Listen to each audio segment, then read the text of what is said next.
Capítulo 17. A eutanásia. A dor era insuportável. Não consigo descrevê-la. Era tanta que tive certeza de que sofrimento não mata. Minha doença era incurável. Tinha câncer nos ossos. E isso me fazia padecer. Havia me transformado. Antes era bonita. E agora, com muitos quilos a menos, estava magríssima, sem cabelos e com expressão de sofrimento. Causava pena. Ninguém reconhecia naquele leito de hospital a Emília de antes. "Você quer morrer, Emília?" perguntou meu marido. Pensei antes de responder. Sempre gostei de viver. Era disposta, alegre, animada, às festas, os bingos de caridade. Fazia reuniões que eram famosas e nas quais recebia amigos. Meus 2 filhos eram adultos e me admiravam. Tinha orgulho da mãe, bonita que aparentava ser mais jovem. Amava meu marido e era amada. Queria viver sim, mas como antigamente, antes da doença.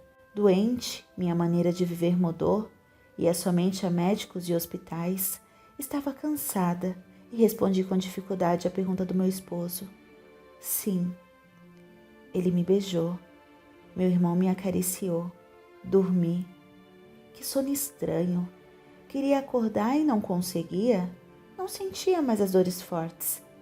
Mas os maus-estares e os enjoos permaneceram.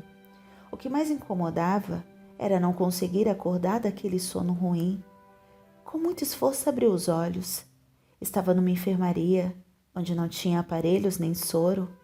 Respirei profundamente e isso me deu um pouco de alívio. Dormi de novo.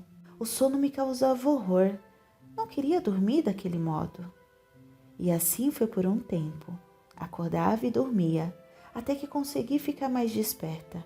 Demorei a conseguir falar. Continuava na enfermaria, porém não recebia mais as visitas dos meus familiares. Era bem tratada. Sentia poucas dores. Tinha enjoos e vomitava uma gosma escura. E ainda tinha aquele sono estranho. Fui melhorando e quis saber o que ocorrerá comigo. Por que minha família não me visitará? Como e por que melhorava? Por que estava numa enfermaria?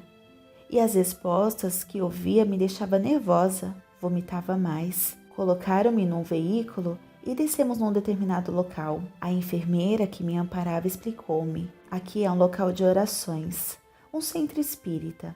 Já ouvirá falar de curas realizadas por pessoas médios. Achei que me levaram ali para me curar. Alegrei-me e prestei atenção.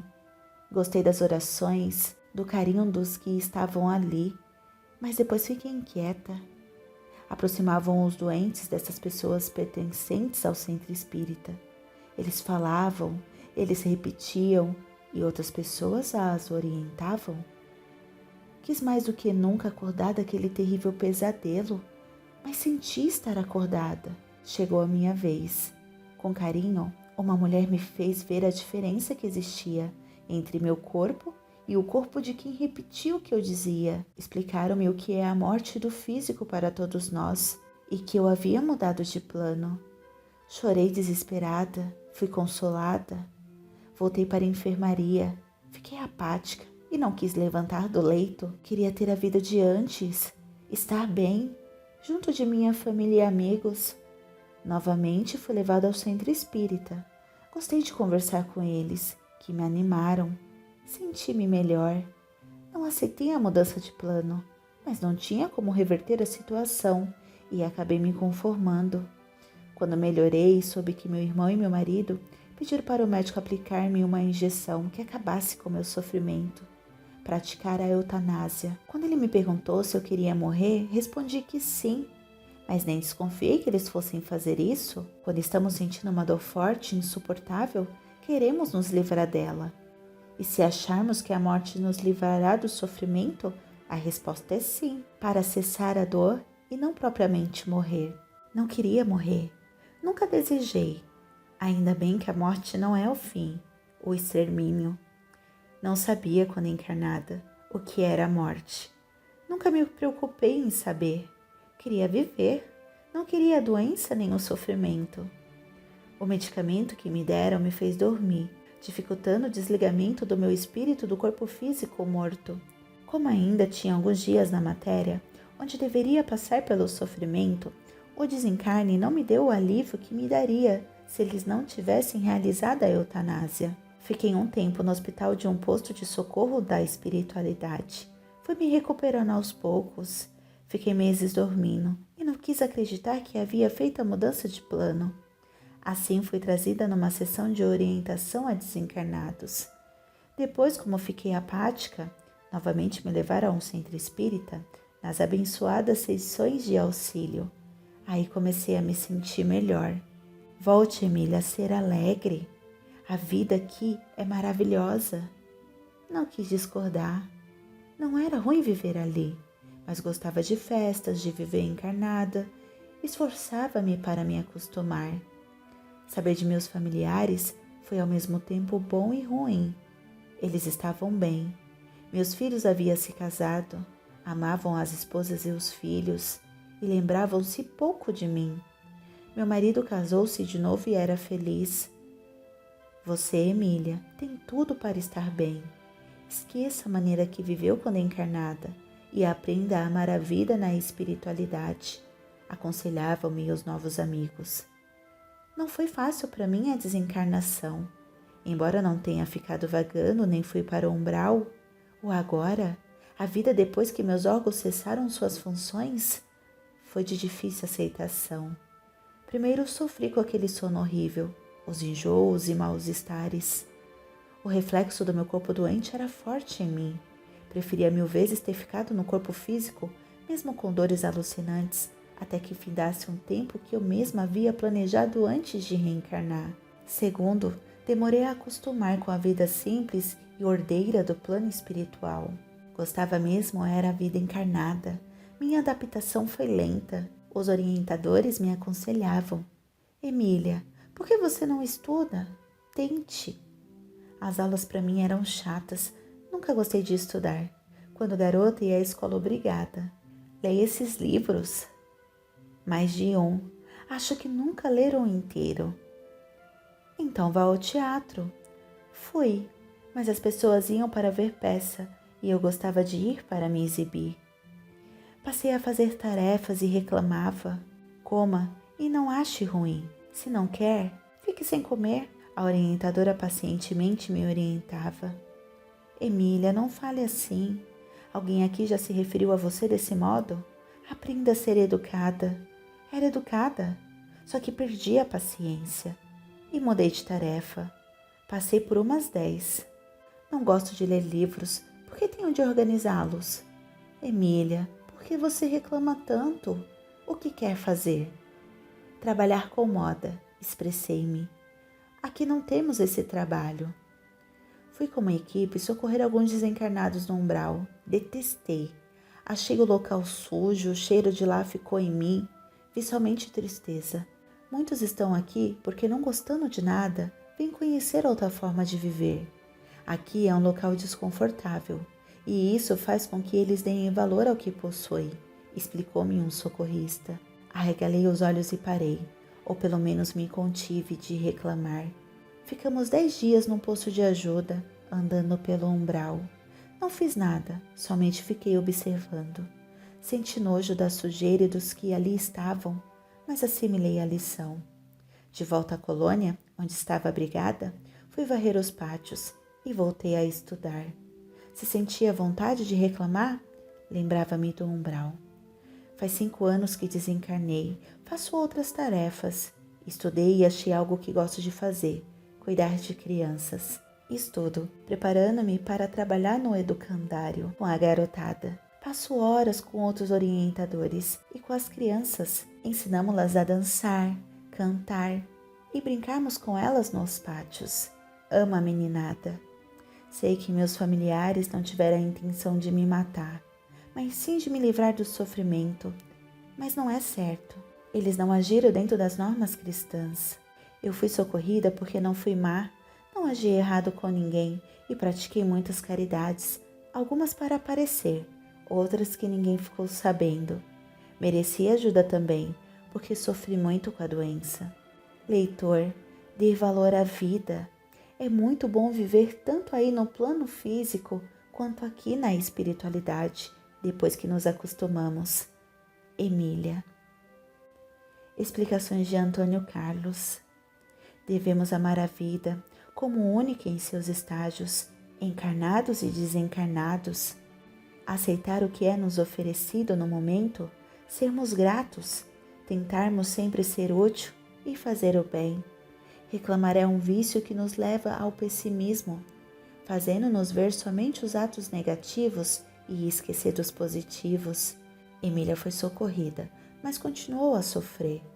Esse sono inquieto é muito doloroso. Continuou abrigada porque não quis sair.